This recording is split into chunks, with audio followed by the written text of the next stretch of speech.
ये बात है 28 जून 1914 की, जब एक 19 साल स्टूडेंट गोली मार देता है ऑस्ट्रियन हंगेरियन एम्पायर के प्रिंस को, और इस एक वाकये की वजह से जंग छिड़ जाती है जो कि 4 साल तक जारी रहती है और इसके अंदर 2 करोड़ यानी कि 20 मिलियन लोगों की जाने जाती है। अब इस तरीके इंसानी के अहम तरीन तनाज़ात में से जंग अव्वल यानी कि वर्ल्ड वार 1 की अनकही कहानियों से पर्दा उठाने जा रहे हैं। Mentsétek meg lelkeinket!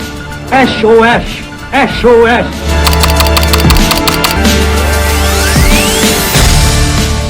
पहली अजीम जंग, जिसे वर्ल्ड वार 1 भी कहा जाता है, इसने दुनिया को नई शक्ल दी और तारीख के धारे को तब्दील करके रख दिया।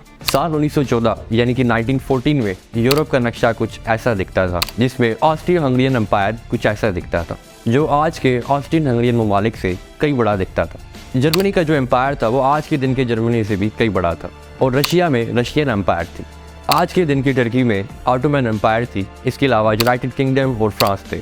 अब इंटरेस्टिंग बात यह है कि उस टाइम पर ज़्यादातर यूरोपियन कंट्रीज मोनार्कीज थी, यानी कि एक बादशाहत थी। इनफैक्ट सिर्फ 3 ममालिक ऐसे थे जहां पर डेमोक्रेसी थी, यानी कि वो मोनार्कीज नहीं थे: फ्रांस, स्विट्जरलैंड और सैन मरीनो। अब ईस्टर्न यूरोप में कुछ ऐसी कंट्रीज थी जिनको हम बाल्कन कंट्रीज बोलते हैं। याद रखिएगा, आगे चल के हमारी कहानी में इनका अहम किरदार। अब आगाज करते हैं अपनी कहानी का। साल 1878 यानी कि 1878 में जंग होती है रशियन एम्पायर और ऑटोमन एम्पायर की। ऑटोमन एम्पायर एक तरफ था, रशियन एम्पायर दूसरी तरफ था, और इस जंग में रशियन एम्पायर बाल्कन कंट्रीज की हेल्प कर रही थी ऑटोमन एम्पायर से अलग होने। अब इस जंग के कंक्लूजन में 1878 में एक ट्रीटी ऑफ बर्लिन साइन की गई। अब इस ट्रीटी के मुताबिक ऑस्ट्रो हंगेरियन एम्पायर को हक दिया गया था कि वो एडमिनिस्ट्रेट कर सकता है बॉस्निया और हर्ज़ेगोविना को। उसको ये एडमिनिस्ट्रेट कर सकता है टेम्पररी, लेकिन ऑफिशियली ये ऑटोमन एम्पायर का ही हिस्सा रहेगा। अब 1908 में यानी कि 1908 में ऑस्ट्रियन हंगेरियन एम्पायर ने बॉस्निया के ऊपर हमला कर।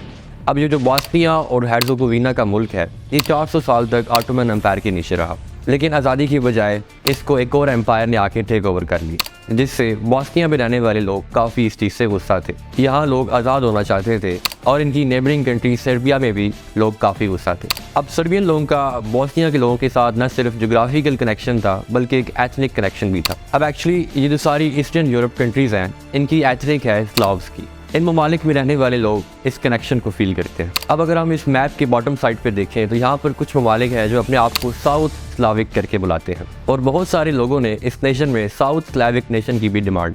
अब इसके बाद आता है the assassination of Ferdinand. Bosnia के अंदर एक नए रेवोल्यूशन का आगाज़ होता है जिसे कहा जाता है यंग बॉस्निया। ये एक स्टूडेंट रेवोल्यूशनरी ग्रुप है। इनफैक्ट इनका पर्पज़ ना सिर्फ बॉस्निया को और हर्ज़ेगोविना को आज़ाद कराना है, बल्कि सर्बिया के साथ यूनाइट करना भी है। बल्कि ये चाहते हैं कि एक यूनाइटेड साउथ स्लाविक स्टेट बनाए, जिसका नाम है यूगोस्लाविया। यूगो का मतलब होता है साउथ, तो साउथ स्लाविक कंट्रीज। एनीवेज 28 जून 1914 को यानी कि 1914 को ऑस्ट्रिया हंगरी के जो प्रिंस हैं फर्डिनांड, वो अपनी वाइफ सोफी के साथ बॉस्निया की एनेक्स टेरिटरी के अंदर सफ़र करने जा रहे थे। अब इसी दौरान 6 बॉस्नियन रेवोल्यूशनरीज ने प्लान किया कि वो इनको कत्ल करेंगे। सुबह के करीब 10 बजे एक रेवोल्यूशनरी जिनका नाम था कैब्रिनोविक एक बम फेंकते हैं फर्डिनांड की गाड़ी की तरफ, लेकिन वो बम बाउंस होकर रोड की दूसरी तरफ जाके गिरता है, और इस हादसे में 20 लोग इंजर्ड हो जाते हैं। फर्डिनांड यहाँ से भाग निकलते हैं और जिस मीटिंग में जा रहे होते हैं उस मीटिंग को भी कैंसिल कर देते हैं। अब ये बॉस्नियन मेट से कहते हैं कि हम आपके शहर घूमने आते हैं और आपने हमारा इस्तकबाल बम से किया, ये तो आउटरेजियस है। अब प्रोग्राम कैंसिल करके ये हॉस्पिटल जाने की सोचते हैं ताकि जो लोग वहाँ पर इंजर्ड हुए उनसे मिल सके। अब हॉस्पिटल के रास्ते इनकी गाड़ी एक गलत टर्न ले लेती है बाय मिस्टेक।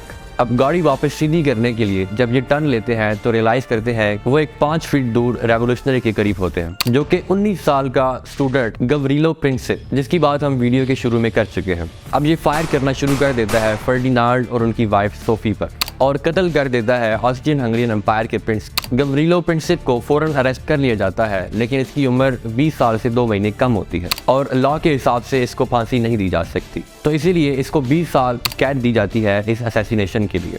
ट्रायल के दौरान ये कहते हैं कि मैं एक यूगोस्लाव नेशनलिस्ट हूँ और मेरा मकसद है सारे यूगोस्लाव्स को यूनाइट करना। मुझे फ़र्क नहीं पड़ता कि यूगोस्लाव किस स्टेट का हिस्सा बनेगा, लेकिन अभी के लिए हम ऑस्ट्रिया से आज़ादी चाहते हैं। अब ऑस्ट्रो हंगेरियन एम्पायर का बादशाह इस वाक़या के बाद आग बगोला हो जाता है और जंग का ऐलान कर देता है सर्बिया के साथ। रशिया देखता है कि अब सर्बिया के ऊपर कब्जा करने की कोशिश की जा रही है। रशिया पहुँचता है सर्बिया को बचाने के लिए, जबकि दूसरी तरफ जर्मनी पहुँचता है ऑस्ट्रो हंगेरिया की मदद के लिए, और दूसरी तरफ फ्रांस भी पीछे नहीं रहता और वो भी पहुंच जाता है सर्बिया और रशिया की मदद के लिए। अब यहाँ पर एक बड़ी इंटरेस्टिंग चेन बन गई है जिसे कहा जाता है चेन ऑफ फ्रेंडशिप। बड़ा ही एक इंटरेस्टिंग कार्टून है जो इस चेन को देखते हुए बनाया गया था। अब इटली एक्चुअली जर्मनी और ऑस्ट्रिया हंगरी के साथ अलायंस में था, लेकिन अपने एग्रीमेंट से पीछे हट जाता है इन दोनों को सपोर्ट करने के लिए, क्योंकि एग्रीमेंट में कहा गया था कि अगर हमारे मुल्क पे हमला होता है तब हम आपकी हेल्प कर सकते हैं। लेकिन यहाँ पर तो लिटरली जर्मनी और इटली इन्वेड करने लगते हैं सर्बिया के ऊपर, खुद से हमला करने लग पड़े हैं, तो हम पीछे हट रहे हैं। लेकिन यहाँ पर क्योंकि ऑटोमन एम्पायर की दुश्मनी थी रशियन एम्पायर के साथ, तो वो पहुंच जाते हैं